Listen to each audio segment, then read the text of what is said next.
7 కోట్ల రూపాయలు మన హయాంలో వైఎస్ఆర్సీపీ హయాంలో ఇచ్చారు. క్రమం తప్పకుండా ప్రతి సంవత్సరం జూన్లో జరుగుతూ పడింది అది.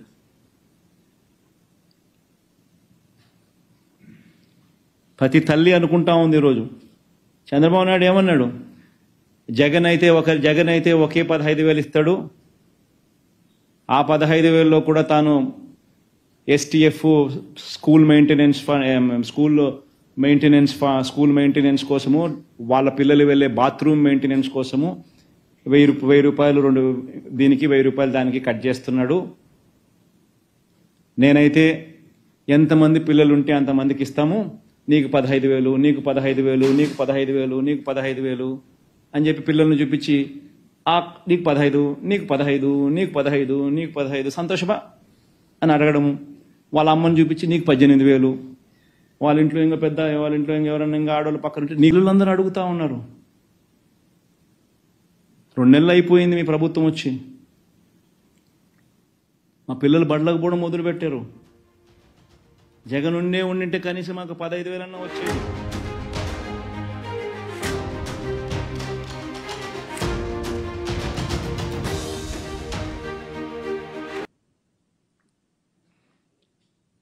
ఇప్పటికే ప్రజలంతా కూడా, ఇప్పటికే రైతన్నలందరూ కూడా ఇవాళ ఇప్పటికే మాట్లాడుకుంటా ఉన్నారు, జగనే ఉంటే అని. జగనే ఉంటే ఖరీఫ్ మొదలయ్యే నాటికి జూన్ మాసంలో క్రమం తప్పకుండా రైతు భరోసా డబ్బు జగనే ఉంటే బటన్ నొక్కుండేవాడు, జగనే ఉంటే వచ్చి ఉండేది పాటికని. ఈయనేమన్నాడు? జగన్ ఉంటే మీకు 13,500, నేను 20,000 ఇస్తా అన్నాడు.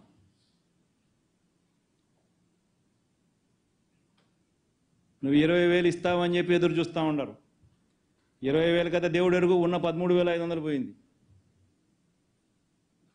అని ప్రతి రైతన్న ఈరోజు బాధపడతా ఉన్నాడు. ఒక్క రైతు భరోసా పథకం కింద వైఎస్ఆర్ కాంగ్రెస్ పార్టీ 34,378 కోట్ల రూపాయలు ఇచ్చారు. ఒక్క రైతు భరోసా పథకం మీదనే 34,378 కోట్ల రూపాయలు 53 లక్షల మంది రైతన్నలకు ఇవ్వడం జరిగింది.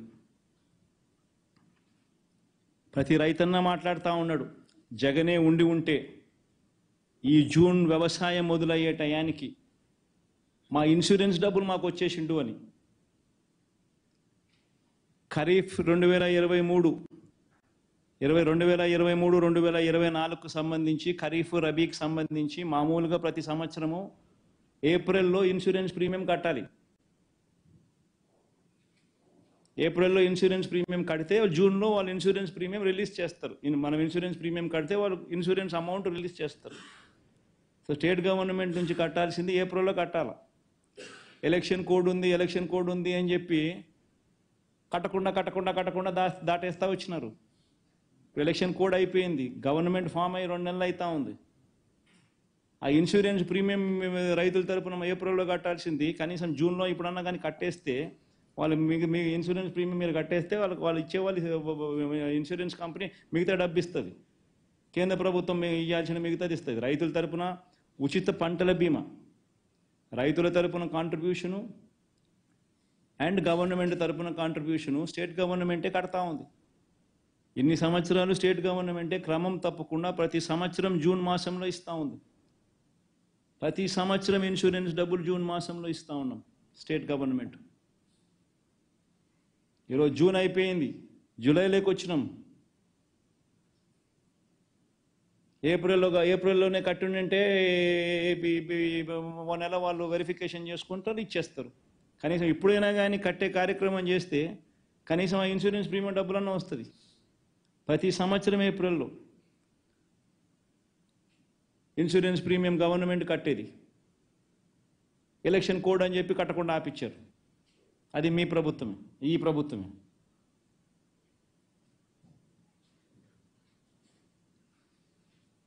సరే, ఇప్పుడు జగన్ కడతాడు అని అంటే, ఎలక్షన్ల ముందు జగన్ కట్టినాడు అని అంటే జగన్కి మంచి పేరు వస్తుందని చెప్పి ఆపిచ్చినారు. సరే, ఆపిచ్చిన తర్వాత మీరన్నా కట్టాలి కదా.